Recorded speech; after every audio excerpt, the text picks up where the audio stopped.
የዛሬው ይለያል ጋይስ። ልዑል ላናፈቃቸው እንግዲህ ሰሞኑን በተከታታይ እየመጣልን ነው። ልዑላችን እንግዲህ እዚህ ጋር እንደምታዩት በጋርድ መጥቷል ጋይስ። ኧረ ልዑልዬ የኔ አንበሳ ውይ፣ እንደ አብርሃም እንዳትቀጨው ይሄ ልጅ የምር ጋይስ። ቦርሳ አደረገው እኮ በቃ አብርሃም። የምሬን ነው የምላችሁ። ልጅ አስተዳደግ ይሉታል፣ አብርሃም ጋር ማምጣት ነው ጋይስ።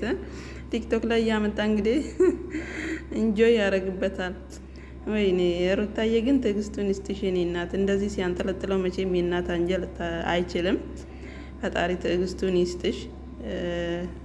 ልዑልዬ እንግዲህ እንደዚህ ከአባቱ ጋር ቤት አልቀመጥም፣ ራሴን መቻል አለብኝ ከዚህ በኋላ ብሎ ከአባቱ ጋር ይሄው ወክ እያደረገ ይገኛል። እድሜ ለሩታዬ አብርሃም፣ የምሬ ነው ምልክ እንደዚህ ወጉን ያሳየችክ ንግስቷ ሩታዬ ናትና ምን ያደርጋል እንግዲህ ጋይስ። ውይ የኔም ቡጥ እኔ የሚገርመኝ ማለት ነው ልክ አዋቂ ይመስል ልዑሌ ማለት ነው ጋይስ።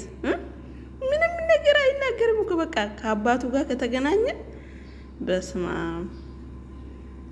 እዩት እንግዲህ። አሁን እዚህ ጋር ደግሞ ጋርዱ ደግሞ አሚሩ ነው። አቤት ማሽቃበጥ፣ አቤት ማሽቃበጥ።